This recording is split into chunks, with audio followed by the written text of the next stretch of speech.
Salam sejahtera bagi kita sekalian. Warga gereja yang dikasihi oleh Tuhan. Tahun ini Gereja Masehi Injili di Bolaang Mongondo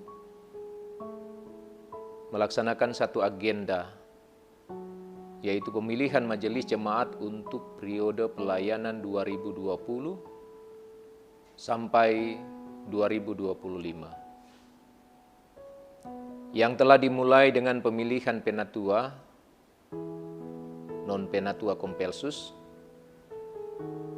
dan pemilihan diaken. Walaupun masih ada beberapa jemaat di wilayah pelayanan, misalnya di Kolom, yang masih melaksanakan pemilihan ulang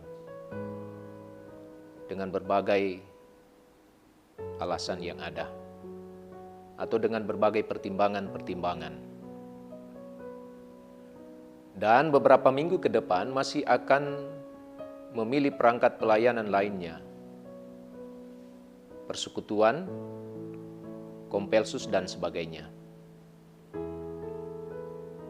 Tentu mereka yang telah dipilih, bahkan mereka yang nantinya juga terpilih adalah mereka yang sungguh-sungguh memenuhi syarat, baik syarat administrasi maupun syarat kualitatif. Jemaat yang dipakai oleh Tuhan untuk memilih pelayan-pelayannya tentu melihat bahwa mereka yang terpilih dan mereka yang dipilih adalah orang-orang yang baik dan mau bekerja dan melayani Tuhan dengan baik.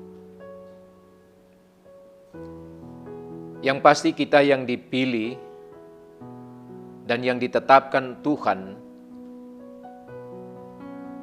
diberikan Tuhan karunia.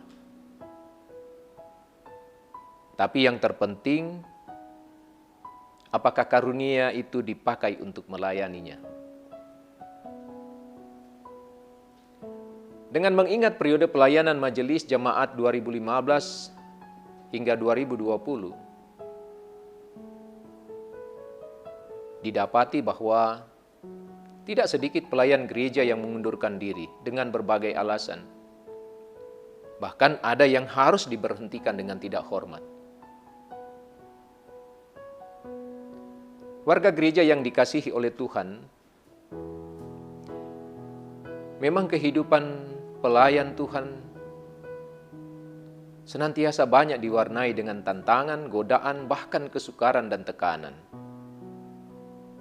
Dan mungkin itu juga yang dialami oleh kita yang telah dipilihnya untuk 5 tahun ke depan. Namun apakah kehidupan pelayanan kita, kesetiaan dan ketaatan kita dirusak dan dihancurkan oleh hal-hal yang demikian? Sudah seharusnya kesetiaan dan ketaatan kita pada panggilan Allah, sebagaimana pengakuan dan janji kita di hadapannya, tidak akan pernah luntur oleh keadaan apapun. Seperti yang disampaikan tadi, tantangan, godaan, kesukaran, dan tekanan.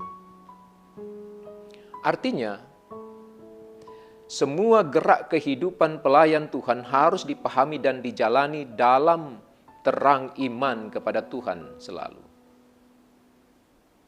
Demikian juga bagaimana setiap pelayan akan selalu menunjukkan sikap dan tindakan yang terarah pada kehendak Kristus. Dalam kitab Roma pasal 12 ayat 11 berkata, "Janganlah hendaknya kerajinanmu kendor. Biarlah rohmu menyala-nyala dan layanilah Tuhan." Paulus mengingatkan ini atau memberikan nasihat ini kepada jemaat di Roma yang sedang mengalami tekanan aniaya. Bukan tanpa alasan. Karena ia mengalami sendiri beratnya tantangan dan besarnya bahaya yang harus ia tanggung sebagai rasul bahkan sebagai hambanya untuk bersaksi dan memberitakan Yesus sebagai Tuhan dan Juru Selamat dunia. Tapi ia tetap bertahan. Semangat untuk melayani tidak kendor. Tugas bersaksi dan memberitakan kabar baik tetap dilaksanakannya. Warga gereja yang dikasihi oleh Tuhan, Allah yang Maha Kudus dan Maha Kasih selalu menuntut kesungguhan dari kita pelayannya untuk melayani. Panggilan Allah untuk melayani berarti pemilihan dan penetapan oleh Kristus sendiri untuk memberikan buah-buah yang tetap dalam pelayanan, sebagaimana yang telah diteladankan oleh Kristus.